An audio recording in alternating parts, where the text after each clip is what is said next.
रचना पंच परमेश्वर, लेखक मुंशी प्रेमचंद। अलगू चौधरी और जुम्मन शेख में बड़ी मित्रता थी। अलगू चौधरी ने जुम्मन शेख के पिता से उसके साथ ही शिक्षा पाई थी। दोनों को एक दूसरे पर पूरा भरोसा था और कड़े समय में दोनों मित्रों एक दूसरे का साथ खुलकर देते थे। जब अलगू चौधरी कहीं बाहर जाता तब अपना घर जुम्मन के भरोसे छोड़ जाता। इसी तरह जुम्मन अपने घर बार की जिम्मेदारी अलगू चौधरी को सौंप जाता था। जुम्मन की एक बूढ़ी मौसी थी। जुम्मन की सिवाय इस दुनिया में उसका कोई ना था। वो जुम्मन के साथ ही रहती थी। जब तक उसने अपने खेत और घर संपत्ति जुम्मन के नाम नहीं लिख दी तब तक उसकी पूरी खातिरदारी होती रहे। लेकिन संपत्ति लिखते ही उसकी खातिरदारी में कमी आ गई। यहाँ तक कि दाल रोटी की भी लाले पड़ने लगे। जुम्मन की पत्नी गरम मिजाज की थी। वो रोटिये के साथ कड़वी बातें भी कहने लगी। बुढ़िया ना जाने कब तक जिएगी। 2-3 बीघे ऊपर जमीन क्या दे दी, मानो हमें खरीद लिया।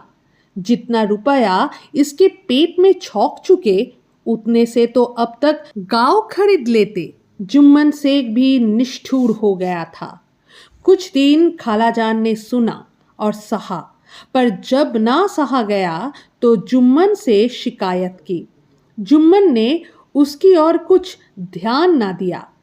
अंत में एक दिन उसकी मौसी ने कहा, बेटा, तुम्हारे साथ मेरा निर्वाह ना हो सकेगा। तुम मुझे रुपए दे दिया करो, मैं अपना पका खा लूंगी। जुम्मन ने दुष्टता से उत्तर दिया, रुपए क्या यहाँ फैलते हैं? मौसी ने नम्रता से कहा, बेटा, मुझे भी तो अपना पेट भरना है। जुम्मन ने क्रोध होकर कहा, तो कोई यह थोड़ी ही समझा था कि तुम मौत से लड़कर आई हो।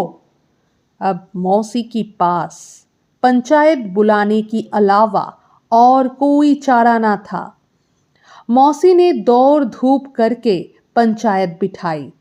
जब सरपंच चुनने की बात पर जुम्मन आनाकानी करने लगा तब मौसी ने अलगू चौधरी को अपना सरपंच चुना। अलगू चौधरी ने कहा, जुम्मन मेरा मित्र है, मुझे सरपंच मत बनाओ। मौसी ने गंभीर स्वर में कहा, बेटा, दोस्ती के लिए कोई अपना ईमान नहीं बेचता। पंच ना किसी के दोस्त होते हैं ना दुश्मन। पंच की दिल में खुदा बसता है। पंचों की मुंह से जो बात निकलती है वो खुदा की तरफ से निकलती है। जुम्मन यह सोचकर मन ही मन खुश था कि मेरा मित्र ही सरपंच है। वो निश्चय ही मेरे पक्ष में फैसला देगा। अलगू चौधरी जुम्मन का मित्र था, परंतु मौसी की बात सुनकर उसका सोया ईमान जाग उठा। वो सरपंच बना। उसकी आसपास अन्य पंच बैठे। पंचों ने बुढ़िया के मामले पर विचार किया। अलगू ने जुम्मन से ऐसे ऐसे प्रश्न किए कि उसकी होश ठिकाने आ गए।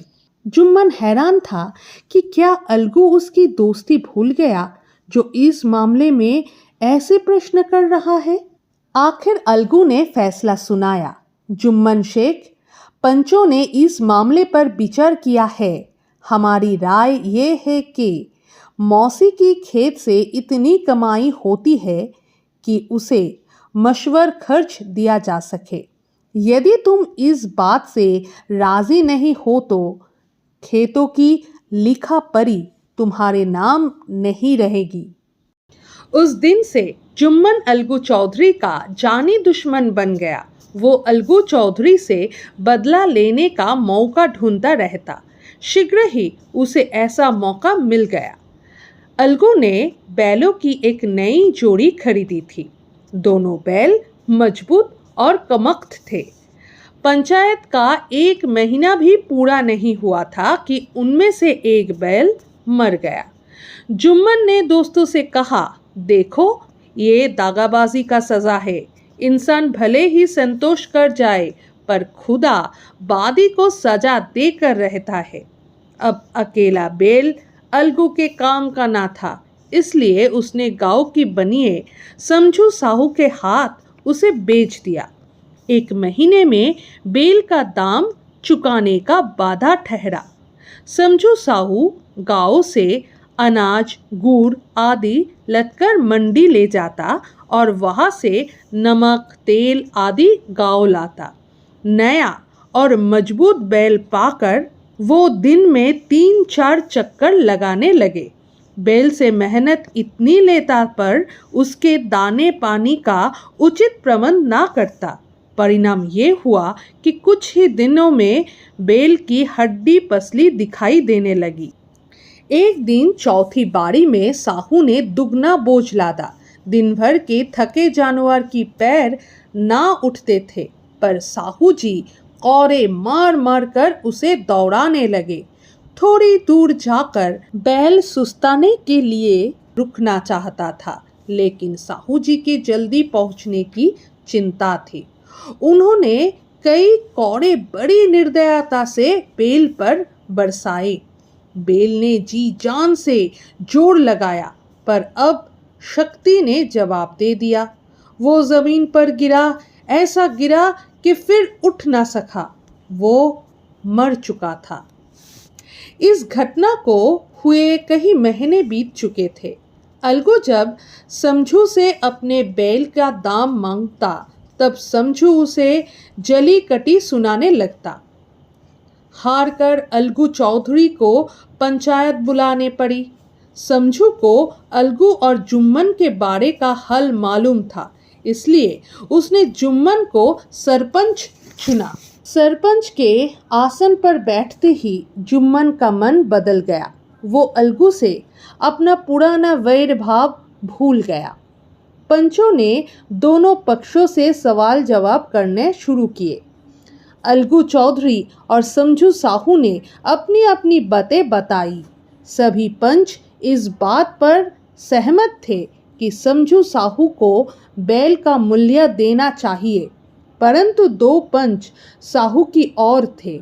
अन्य पंच कीमत दिलाने की अलावा समझू को दंड भी देना चाहते थे, क्योंकि उसने बैल को निर्दयता से मारा था। उनके अनुसार बैल की मृत्यु इस कारण हुई थी कि उससे बड़ा कठिन परिश्रम लिया गया था और उसके चारे पानी का अच्छा प्रबंध ना था। अंत में जुम्मन ने फैसला सुनाया। पंचों ने तुम्हारी मामले पर अच्छी तरह से विचार किया। समझू साहू के लिए उचित है कि बैल का पूरा मूल्य चुका दे। जिस वक्त उसने बैल खरीदा था, उस समय उसे कोई बीमारी ना थी। अगर उसी समय अलगू ने पूरी कीमत ले ली होती तो पंचायत के सामने ये सवाल ही नहीं उठाया जाता। उपस्थित जनता जय कर उठी। पंच परमेश्वर की जय। सभी कह रहे थे, इसी को न्याय कहते हैं। दूध का दूध और पानी का पानी। ये मनुष्यों का काम नहीं, ये परमेश्वर का काम है। थोड़ी देर बाद जुम्मन अलगू के पास आया और उसके गले लिपट कर बोला, भैया, जब से तुमने मेरी पंचायत की तब से मैं तुम्हारा शत्रु बन गया था, पर आज मुझे पता चला कि पंच की पद पर बैठकर ना कोई किसी का मित्र रहता है ना शत्रु। न्याय के सिवाय उसे कुछ नहीं सूझता। अलगू भी खुशी से रोने लगा। इस पानी से दोनों के दिल का मैल धुल गया। मित्रता की मुरझाई वेल फिर से हरी हो गई।